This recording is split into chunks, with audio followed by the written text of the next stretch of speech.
ಮತ್ತೆ ಗಬ್ಬೆದ್ದು ನಾರುತ್ತಾ silicon city Bengaluru. ಅಸಮರ್ಪಕ ಕಸ ವಿಲೇವಾರಿಯ ವಿರುದ್ಧ ಗ್ರಾಮಸ್ಥರು ಸಿಡಿದೆದ್ದಿದ್ದಾರೆ. ಬೇಕಾಬಿಟ್ಟಿ ಕಸ ಡಂಪಿಂಗ್ ಮಾಡ್ತಾ ಇರೋ ಜಿಬಿಎ ವಿರುದ್ಧ ಆಕ್ರೋಶ ವ್ಯಕ್ತವಾಗ್ತಾ ಇದೆ. ಮೊದಲೇ ಬೆಂಗಳೂರಿಗೆ ಕಸದ ಸಮಸ್ಯೆ ತಪ್ಪಿದ್ದಲ್ಲ, ದಿನದಿಂದ ದಿನಕ್ಕೆ ನಗರ ಬೆಳೀತಾ ಇದೆ. ಕಸ ತ್ಯಾಜ್ಯಗಳು ಕೂಡ ಜಾಸ್ತಿ ಆಗ್ತಾ ಇದೆ.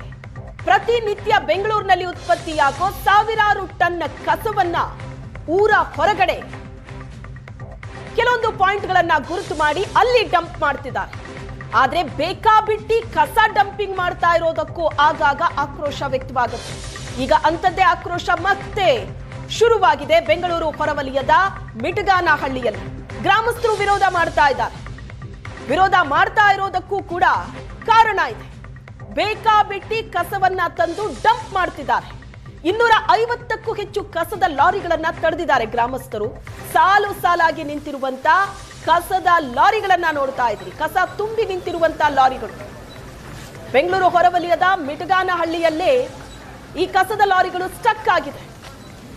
ಕಸ ತುಂಬಿ ನಿಂತಿರುವಂತ ಈ ಲಾರಿಗಳು ಮುಂದಕ್ಕೆ ಹೋಗೋದಕ್ಕಾಗ್ತಾ ಇಲ್ಲ, ಮಿಟಗಾನಹಳ್ಳಿ ಪ್ರವೇಶ ಮಾಡೋದಕ್ಕಾಗ್ತಾ ಇಲ್ಲ. ಯಾಕಂದ್ರೆ ರಸ್ತೆ ತಡೆದಿದ್ದಾರೆ. ಅನುಮತಿ ಇರೋ 75 ಲಾರಿಗಳಿಗಿಂತ ಹೆಚ್ಚು ಕಸ ಡಂಪಿಂಗ್ ಮಾಡ್ತಿದ್ದಾರೆ. ಈ ಮಿಟಗಾನಹಳ್ಳಿಯಲ್ಲಿ ಕಸ ಡಂಪ್ ಮಾಡೋದಕ್ಕೆ ಅವಕಾಶ ಇರೋದೇ 75 ಲಾರಿ. ಆದ್ರೆ ಪ್ರತಿನಿತ್ಯ ನೂರಾರು ಲಾರಿಗಳು ಬಂದು ಕಸ ಡಂಪ್ ಮಾಡ್ತಾ ಇದೆ. 250ಕ್ಕೂ ಹೆಚ್ಚು ಲಾರಿಗಳು ಕಸ ತುಂಬಿಕೊಂಡು ಬಂದು ಈ ಪ್ರದೇಶದಲ್ಲಿ ಡಂಪ್ ಮಾಡ್ತಿದ್ದಾರೆ. ವೈಜ್ಞಾನಿಕವಾಗಿ ಕಸ ನಿರ್ವಹಣೆ ಮಾಡ್ತಾ ಇಲ್ಲ. ಇದು ಗ್ರಾಮಸ್ಥರ ಆಕ್ರೋಶಕ್ಕೆ ಕಾರಣ. ಸಿಲಿಕಾನ್ ಸಿಟಿ ಬೆಂಗಳೂರಿನಲ್ಲಿ ಮತ್ತೆ ಕಸದ ಸಮಸ್ಯೆ ಶುರುವಾಗಿದೆಯಾ? ಯಾಕಂತಂದ್ರೆ ಈಗಾಗಲೇ ಕಸದ ಕ್ವಾರಿ ಏನು ಬೆಳ್ಳಳ್ಳಿ ಮತ್ತೆ ಮಿಟಗಾನಹಳ್ಳಿ ಭಾಗದಲ್ಲಿ ಏನು ಕಸದ ಕ್ವಾರಿ ಇದೆ, ಆ ಕಸದ ಕ್ವಾರಿಗೆ ನಿನ್ನೆಯಿಂದ ಸ್ಟ್ರೈಕ್ ಮಾಡಲಾಗ್ತಾ ಇದೆ. ಯಾಕಂತಂದ್ರೆ ಕಸದ ಲಾರಿಗಳನ್ನ ಬಿಡ್ತಾ ಇಲ್ಲ. ಇಲ್ಲಿನ ಗ್ರಾಮಸ್ಥರು ಪ್ರತಿಭಟನೆಯನ್ನ ಮಾಡ್ತಾ ಇರುವಂತದ್ದು. ನಮ್ಮ ಜೊತೆಗೆ ಮಾತನಾಡೋದಕ್ಕೆ ಸ್ಥಳೀಯ ಮಿಟಗಾನಹಳ್ಳಿ ಗ್ರಾಮಸ್ಥರಾಗಿರುವಂತ ಗ್ರಾಮಸ್ಥರು ಇದ್ದಾರೆ. ಅವರು ಏನ್ ಹೇಳ್ತಾರೆ ಬನ್ನಿ ಕೇಳೋಣ. ಸರ್, ಲಾರಿಗಳೆಲ್ಲ ನಿಂತಿದೆ, ಏನ್ ಸಮಸ್ಯೆ ಆಗ್ತಾ ಇದೆ ನಿಮ್ಗೆ? ಇಲ್ಲಿ ಸಿಕ್ಕಾಪಟ್ಟೆ ಲಾರಿ ಬರ್ತವೆ. ನೈಟ್ ಅಂಡ್ ಕೆಡವರು ಕೆಡಿಸ್ತಾವ್ರೆ. ರಾತ್ರಿ ಸಿಕ್ಕಾಪಟ್ಟೆ ನೀರೊಳಗೆ ತೊಳ್ತಾವ್ರೆ. ಅದಕ್ಕೆ ನಾವು ಮಣ್ಣು ಸಹ ಆಗ್ತಾ ಇಲ್ಲ. ನಮ್ಮ ಜಮೀನೊಳಗಡೆ ಬೇಕಾದಷ್ಟು ನೀರುಗಳು ಹರಿತಾವೆ. ಹೇಳೋರಿಲ್ಲ ಕೇಳೋರಿಲ್ಲ, ಆ ಥರ ಮಾಡ್ತಾವ್ರೆ. ಎಲ್ಲಂದ್ರೆ ಅಲ್ಲಿ ರೋಡ್ಗಳು ಮಾಡ್ತಾರೆ, ಎಲ್ಲಂದ್ರೆ ಅಲ್ಲಿ ಹೊಡ್ಕೊಂಡು ಹೋಗ್ತಾರೆ. ಹೇಳೋರಿಲ್ಲ ಕೇಳೋರಿಲ್ಲ. ಅವರು ಒಂದು ಕಡೆ ಕೂಡ ಹಾಕಲ್ಲ, ನಾವು ಮಣ್ಣು ಸಹ ಹಾಕಲ್ಲ ಅದ್ರ ಮ್ಯಾಗ. ಬೇಕಾದಷ್ಟು ಹಸು ಎಮ್ಮೆ ದನ ಎಲ್ಲ ಸುತ್ತಾಗ್ಯವೆ. ನಮ್ದೇ 30 ಕುರಿ ಸ್ಟಾರ್ಟಿಂಗ್ ಒಳಗೆ 30 ಕುರಿ ಸುತ್ತದೆ ನಾಯಿಗೆ ಹಿಡ್ದು. ನಾಯಿ ನಮ್ದೇ ಸ್ವಂತ ನಾನ್ ಮೇಯಿಸ್ತಾ ಇರೋದೆ. ಇವ್ರು ಬರ್ತಾರೆ, ಇಲ್ಲಿ ಕುತ್ಕೊಂತಾರೆ, ನೊಣ ಮಾಡ್ಕೊಂತಾರೆ, ಹೋಗ್ತಾರೆ. ಹಸುಗಳು ಸತ್ತೋಗಿದೆ ಅಂತ ಹೇಳ್ತಾ ಇದ್ದಾರೆ. ಸತ್ತೋಗ್ಯವ್ರೆ. ಬೇಕಾದ್ರೆ ಅವ್ರ ಎಲ್ಲ ಕೊಟ್ಟಿದ್ರಿ, ಇನ್ನೂ ₹1 ಸಹ ಕಾಸು ಕೂಡ ಕೊಡಿಲ್ಲ, ಏನಿಲ್ಲ. ಈಗ ಕಸ ಸಮಸ್ಯೆಯಿಂದ ಲೀಚೇಟ್ ಎಲ್ಲ ಉತ್ಪತ್ತಿಯಾಗಿ ಕುಡಿಯೋ ನೀರಿಗೂ ಸಮಸ್ಯೆ ಆಗ್ತಾ ಇದೆ ಅನ್ನುವಂತ ಮಾತಾಡ್ತಾ ಇದ್ರಿ. ಬೋರ್ಗಳೆಲ್ಲ ಅದಕ್ಕೆ ಈ ಕಡೆ ಎಲ್ಲ ಸ್ಟಾಪ್ ಮಾಡಿದ್ರಿ ಸಹ. ಬೇಡ, ಈ ನೀರೇ ಬೇಡ ಅಂತ ಅನ್ಬಿಟ್ಟು. ಈಗ ನಿಮ್ಮ ಕುಡಿಯಕ್ಕೆ ನೀರು ಎಲ್ಲಿಂದ ತರ್ತೀರಿ? ಕುಡಿಯಕ್ಕೆ ಆ ಕಡೆಯಿಂದ ಎಲ್ಲ ಸ್ವಲ್ಪ ಬರ್ತಾವೆ. 3 ದಿನಕ್ಕೊಂದು ಕಿತಾಬ್ ಬಿಡ್ತಾರೆ. ಅವು ಸಾಲಲ್ಲ ಪಾಲಲ್ಲ ನೀರು. ಈ ಲಾರಿಗಳು ಸ್ಟ್ರೈಕ್ ಆಗ್ತಾ ಇದೆ. ಈಗ ಏನಕ್ಕೆ ನೀವು ಇವತ್ತು ತಡೆದು ನಿಲ್ಲಿಸಿರುವಂತದ್ದು? ಏನೋ ಅವ್ರವ್ರ ಇಷ್ಟ, ಅವ್ರವ್ರ ಪಾಡು. ಜಾಗ ಇಲ್ಲಂತೆ, ಅದಕ್ಕೆ ಇಲ್ಲೇ ಇವರೇ ಸ್ಟಾಪ್ ಮಾಡಕ್ಕೆ ಅವ್ರೆ. ಬೇರೆ ಕಡೆ ಎಲ್ಲ ದೊಡ್ಡಬಳ್ಳಾಪುರ ಸೈಡ್ ಎಲ್ಲ ಅಲ್ಲೊಂದು 400 ಲಾರಿ ಹೋಗ್ತಾವಂತೆ, ಅಲ್ಲಿ ನಿಂತವಂತೆ. ಹೋಗ್ಲಿ, ಕಳಿಸ್ಲಿ. ನಮ್ಗೆ ಬೇಡ ಇವ್ರ ಸಮಸ್ಯೆನೇ ಬೇಡ. ಜಮೀನುಗಳೆಲ್ಲ ಏನ್ ಸಹ ಹೇಳಲ್ಲ ಕೇಳಲ್ಲ, ಒಳಗೊಳಗೆ ತೊಡಿ. ದೊಡ್ಡಬಳ್ಳಾಪುರದಲ್ಲಿ ಕಸ ಡಂಪಿಂಗ್ಗೆ ಶಾಸಕ ಧೀರಜ್ ಮುನಿರಾಜು ವಿರೋಧ ವ್ಯಕ್ತಪಡಿಸಿದ್ದಾರೆ. ಗ್ರಾಮಸ್ಥರ ಜೊತೆ ಕಸದ ಲಾರಿಗಳನ್ನ ತಡೆದಿದ್ದಾರೆ ಬಿಜೆಪಿ ಶಾಸಕ ಧೀರಜ್ ಮುನಿರಾಜು. ದೊಡ್ಡಮಂಕಲಾಳ ಗ್ರಾಮದಲ್ಲಿ 60 ಕಸದ ಲಾರಿಗಳನ್ನ ತಡೆದು ಪ್ರತಿಭಟನೆ ಮಾಡಿದ್ದಾರೆ. ದೊಡ್ಡಬಳ್ಳಾಪುರದ ದೊಡ್ಡಮಂಕಲಾಳ ಬಳಿ ಲಾರಿಗಳನ್ನ ತಡೆದು ಆಕ್ರೋಶ ವ್ಯಕ್ತಪಡಿಸಿದ್ದಾರೆ. ಮಿಟಗಾನಹಳ್ಳಿಯಿಂದ ಹೆಚ್ಚುವರಿ ಕಸದ ಲಾರಿಯನ್ನ ಕಳಿಸ್ತಾ ಇರೋದಕ್ಕೆ ವಿರೋಧ ವ್ಯಕ್ತವಾಗ್ತಾ ಇರೋದು. ಸ್ಥಳೀಯರ ಜೊತೆಯಲ್ಲಿ ಕಸದ ಗಾಡಿಗಳನ್ನ ತಡೆದು ವಾಪಸ್ ಕಳಿಸೋದಕ್ಕೆ ಯತ್ನ ಆಗಿದೆ. ದೃಶ್ಯದಲ್ಲಿ ನೋಡ್ತಾ ಇದೆ, ರಸ್ತೆಯಲ್ಲೇ ಕಸದ ಲಾರಿಗಳನ್ನ ತಡೆದಿದ್ದಾರೆ. ಸುಮಾರು 60 ಕಸದ ಲಾರಿಗಳು ಸಾಲುಗಟ್ಟಿ ನಿಂತಿದೆ. ಹೆಚ್ಚುವರಿಯಾಗಿ ಕಸದ ಲಾರಿ ಬರ್ತಾ ಇದೆ ಈ ಸ್ಥಳಕ್ಕೆ. ಅದಕ್ಕೆ ವಿರೋಧ ವ್ಯಕ್ತವಾಗ್ತಾ ಇದೆ.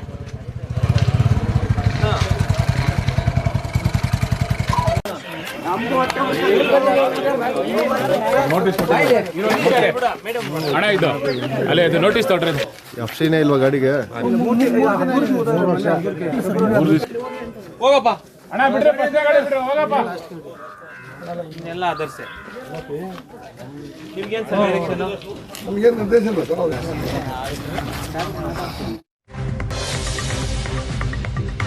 ಅನುಮತಿ ಇಲ್ಲದ ದೊಡ್ಡ ಲಾರಿಗಳನ್ನ ಕಸ ಡಂಪಿಂಗ್ಗೆ ಬಳಸಲಾಗ್ತಾ ಇದೆ. ಫಿಟ್ನೆಸ್ ಸರ್ಟಿಫಿಕೇಟ್ ಇಲ್ಲದ ಹಳೆ ಲಾರಿಗಳು ಗ್ರಾಮಕ್ಕೆ ಬರ್ತಾ ಇದೆ.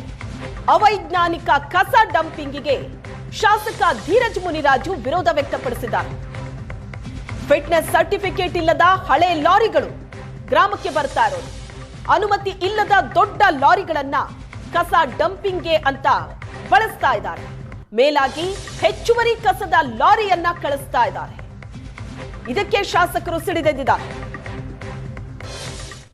ಯಾವ ಗಾಡಿಗಳು ಟ್ಯಾಕ್ಸ್ ಕಟ್ಟಿಲ್ಲ ಅದನ್ನು ಸೀಜರು, ಯಾವ ಗಾಡಿಗಳು ಫಿಟ್ನೆಸ್ ಇಲ್ಲ, ವ್ಯಾಲಿಡ್ ಇಲ್ಲ, ಇನ್ವ್ಯಾಲಿಡ್ ಇದ್ದಾವೆ, ಈ ಎಲ್ಲ ಗಾಡಿಗಳಿಗೆ ಟ್ಯಾಕ್ಸ್ ಫೈನ್ ಹಾಕುವಂಥದ್ದಕ್ಕೆ ಇಬ್ಬರು ಆರ್ ಟಿ ಒ ಅವರು ಈಗಾಗಲೇ ಕರೆಸಿದ್ದೀವಿ. ಅವ್ರು ಸೂಕ್ತ ಆ್ಯಕ್ಷನನ್ನು ತಗೊತಾ ಇದ್ದಾರೆ ಸರ್. ಈಗ ನೀವೇನು ಸರ್ ಒತ್ತಾಯ ಮಾಡ್ತಿರೋದು ಏನು? ಫಸ್ಟ್ ಆಫ್ ಆಲ್ ಈಗ ಆಗ್ತಾ ಇರೋಂಥ MSGP ವಿರುದ್ಧವಾಗಿ ನಮ್ಮ ಹೋರಾಟ ನಿರಂತರವಾಗಿ ಕಳೆದ 3 ವರ್ಷದಿಂದ ನಾನು ನಡೆಸ್ಕೊಂಬರ್ತಾ ಇದ್ದೀನಿ. MSGPನೇ ಇಲ್ಲಿ ನಡೆಸಬಾರ್ದು ಅಂಥೇಳಿ ಕೋರ್ಟಲ್ಲೇ ಪ್ರಕ್ರಿಯೆ ದಾವೆ ಹೂಡಿ ನಾನು ಎರಡೂವರೆ ವರ್ಷದಿಂದ ತೀವ್ರವಾಗಿ ಅದನ್ನು ಫಾಲೋ ಅಪ್ ಮಾಡೋಂಥ ಕೆಲಸ ಮಾಡ್ತಾಯಿದ್ದೀನಿ. ಹಿಂದೆ ಯಾವತ್ತೂ ಆಗದೇ ಇರೋವಂಥದ್ದು ಇವತ್ತು ನಾವು ಡಿಸ್ಟ್ರಿಕ್ಟ್ ಜಡ್ಜನ್ನು ಇನ್ಸ್ಪೆಕ್ಷನ್ಗೆ ಕಳಿಸೋ ರೀತಿಯಲ್ಲಿ ಹೈಕೋರ್ಟ್ ನಿರ್ದೇಶನ ಮಾಡಿಸಿ ಡಿಸ್ಟ್ರಿಕ್ಟ್ ಜಡ್ಜು 2 ಬಾರಿ ಇನ್ಸ್ಪೆಕ್ಷನನ್ನು ಮಾಡಿದ್ದಾರೆ. ಪೊಲ್ಯೂಷನ್ ಕಂಟ್ರೋಲ್ ಬೋರ್ಡ್ ಹಾಗೂ ಡಿಸ್ಟ್ರಿಕ್ಟ್ ಜಡ್ಜ್ ಇಬ್ಬರು. ಈ ಬಗ್ಗೆ ಮಾತಾಡೋದಕ್ಕೆ ಸ್ವತಃ ಶಾಸಕ ಧೀರಜ್ ಮುನಿರಾಜು ಅವರೇ ಸಂಪರ್ಕದಲ್ಲಿದ್ದಾರೆ. ಸರ್ ನಮಸ್ತೆ. ನಮಸ್ತೆ ಮೇಡಮ್. ಎಸ್, ಏನ್ ಸಮಸ್ಯೆ ಆಗ್ತಾ ಇದೆ ಸರ್? ಹೆಚ್ಚುವರಿ ಕಸದ ಲಾರಿ, ಅದು ಅಲ್ಲದೆ ಅಗತ್ಯಕ್ಕಿಂತ ದೊಡ್ಡದಾದ ಲಾರಿಗಳಲ್ಲಿ ಕಸ ಕಳಿಸ್ತಾ ಇದ್ದಾರೆ ಅಂತನಾ? ಮೇಡಮ್ ಏನಾಗಿದೆ, ಮಾದೇವಪುರದಲ್ಲಿ ಗಲಾಟೆ ಶುರುವಾಗಿದ್ಮೇಲೆ ಮೊನ್ನೆ ನನಗೆ ಮಾಹಿತಿ ಬಂತು ಮೇಡಮ್. ಅಲ್ಲಿ ಹಾಕ್ಬೇಕಾಗಿರುವಂತ 400 ಲಾರಿಯನ್ನ ಈ ಕಡೆ ಡೈವರ್ಟ್ ಮಾಡುವಂತ ಕೆಲಸ ಅಧಿಕಾರಿಗಳು ಮಾಡಿದ್ದಾರೆ ಅಂತ ಹೇಳಿ ಇಮಿಡಿಯೇಟ್ಲಿ ಸ್ಪಾಟ್ ನಾನು ವಿಸಿಟ್ ಮಾಡಿದೆ. ನಮ್ಮೆಲ್ಲ ಮುಖಂಡರು, ಪಂಚಾಯತಿ ಸದಸ್ಯರು ಎಲ್ಲರೂ ಇತ್ತು.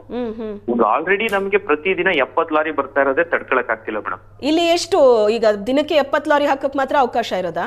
ಅಲೋಕೇಶನ್ 70 ಲಾರಿ ಈಸ್ಟ್ ಮತ್ತು ವೆಸ್ಟ್ ಎರಡು ಕಾರ್ಪೊರೇಷನ್ಗಳಲ್ಲಿ, ಅದರಲ್ಲೂ ಕೇವಲ 18 ರಿಂದ 20 ವಾರ್ಡ್ ಮಾತ್ರ ಪರ್ಮಿಷನ್ ಇರೋದು ಮೇಡಮ್ ಕಾನೂನು ಅಡಿಯಲ್ಲಿ. ಓಕೆ, ಇವ್ರು ಬೇರೆ ಎಲ್ಲಾ ಕಾರ್ಪೊರೇಷನ್ ಹಾಕಕ್ ನಿನ್ನೆ ಬಂದು ನಮ್ಮ ಮೇಲೆ ದಬ್ಬಾಳಿಕೆ ದೌರ್ಜನ್ಯ ಮಾಡಿದ್ರು ಸಹ ನಾನೊಬ್ಬ ಶಾಸಕನಾಗಿ ನಿಂತು ಅದನ್ನ ನಿನ್ನೆ ನಿಲ್ಲಿಸಿ ನಿನ್ನೆ ಅದನ್ನ ವಾಪಸ್ ಕಳಿಸುವಂತ ಕೆಲಸ ಎಷ್ಟು ಮಾಡಿ. ಲಾರಿ ಇತ್ತು ನಿನ್ನೆ ನೀವು ನಿಲ್ಲಿಸಿದಾಗ? ನಮ್ ರಫ್ಲಿ ಅಬೌಟ್ 100 ಲಾರಿ ಡೈವರ್ಟ್ ಆಗಿತ್ತು ಆಲ್ರೆಡಿ. ಎಲ್ಲ ನಾನು ಹೋಗಿದ ತಕ್ಷಣ ಅಲ್ಲಲ್ಲೇ ಯೂ ಟರ್ನ್ ಮಾಡಿಸಿ ವಾಪಸ್ ಕಳಿಸಿದ್ದಾರೆ ಮೇಡಮ್. ಯಾಕಂದ್ರೆ ನಾನು ಅಲ್ಲಿ ಬೆಳಿಗ್ಗೆ 12 ಗಂಟೆಗೆ ಹೋದವನು ಮಧ್ಯಾಹ್ನ ಅಪ್ ಟು 7 o'clock ಕ್ಲೋಸ್ ಆಗೋವರೆಗೂ ಪ್ಲಾಂಟ್ ಅಲ್ಲೇ ಇದ್ದು ವಾಪಸ್ ಕಳಿಸುವಂತ ಕೆಲಸ ನಿನ್ನೆ ಮಾಡಿದೀವಿ. ಎಲ್ಲ ಮುಖಂಡ್ರು ಇವತ್ತು ಸಹ ಆಲ್ರೆಡಿ ನಮ್ PA ಅವರು ಮತ್ತು ಅಫಿಷಿಯಲ್ಸ್ ಅನ್ನ ಕಳಿಸಿದೀನಿ, ವಿಡಿಯೋನು ತೆಗಿಸ್ತಾ ಇದೀನಿ. ನಾನು ಸ್ಪಾಟ್ ಈಗ ಮತ್ತೆ ಇನ್ನೊಂದ್ಸತಿ ವಿಸಿಟ್ ಮಾಡ್ತೀನಿ ಮೇಡಮ್. ಓಕೆ, ಸರಿ. ವಾಟ್ ನೆಕ್ಸ್ಟ್ ಹಾಗಾದ್ರೆ ಸರ್? ವಾಟ್ ನೆಕ್ಸ್ಟ್ ಏನ್ ಮುಂದೆ? ಕಾನೂನು ಬಾಹಿರವಾಗಿ ಯಾವುದೇ ಕಾರಣಕ್ಕೂ ಯಾಲ್ಲೋ ಮುಚ್ತಾರೆ ಅಂತ ಹೇಳಿ ಅಲ್ಲಿ ಪ್ರತಿಭಟನೆ ಮಾಡ್ತಾರೆ ಅಂತ ಹೇಳಿ ಇಲ್ತಂದ್ರೆ ನಾವು ಕಾನೂನು ರೀತಿಯಾದಂತಹ ಹೋರಾಟ ಮತ್ತು ಬೀದಿಗೆ ಇಳಿದು ಪ್ರತಿಭಟನೆ ಮಾಡ್ಬೇಕಾಗತ್ತೆ. ಬೆಂಗಳೂರಿನ ಕಸ ನಮ್ಗೆ ಹಾಕ್ತಾರೆ. 3 ವರ್ಷದಿಂದ ನಾವೇನ್ ಯಾವುದೇ ಕಾರಣಕ್ಕೂ ₹1 ಗ್ರಾಂಟ್ ತಗೊಂಡಿಲ್ಲ ಇವ್ರ ಹತ್ರ. ಬೇಡ ಅಂತ ಕೂತಿದೀವಿ. ನಮ್ಮ ಕಸನೂ ಬೇಡ, ಕಸದ ಗ್ರಾಂಟ್ ಬೇಡ. ಬೇಕಾದ್ರೆ ರಸ್ತೆ ಇಲ್ಲದೆ ನಮ್ ಜನ ಬದುಕ್ಬಿಡ್ತಾರೆ. ಕಸ ಹಾಕೊಂಡು ಸಾಯೋ ಅಂತ ಪರಿಸ್ಥಿತಿ ನಮಗ್ ಬಂದಿದೆ. ಕ್ಯಾನ್ಸರ್ ನಿಮ್ಗೆ ಆಲ್ಮೋಸ್ಟ್ 1 in a family, ಒಂದ್ ಫ್ಯಾಮಿಲಿ 4 ಜನ ಇರ್ತಾರೆ ಅಂದ್ರೆ ಒಬ್ಬರಿಗೆ ಕ್ಯಾನ್ಸರ್ಗಳು ಎಷ್ಟಿದೆ ಅಂತ ಹೇಳಿ ಇಲ್ಲಿ ತಾವೇನಾದ್ರೂ ಪಬ್ಲಿಕ್ ಸುವರ್ಣ ನ್ಯೂಸ್ ಸರ್ವೆ ಮಾಡಿದ್ರೆ ನಿಮ್ಗೆ ಗೊತ್ತಾಗುತ್ತೆ. ಅತಿ ಹೆಚ್ಚು ನಮ್ಗೆ ಈ ರೀತಿ ಹೆಲ್ತ್ ಪ್ರಾಬ್ಲಮ್ ಆಗ್ತಾ ಇದೆ. ಇದ್ರ ವಿರುದ್ಧವಾಗಿ ದೊಡ್ಡದಾದಂತ ಹೋರಾಟ. ಯಾವುದೇ ಕಾರಣಕ್ಕೂ ಇದನ್ನ ಸಹಿಸಲ್ಲ ಅಂತಿದ್ದೀರಿ. Thank you so much sir. Thank you.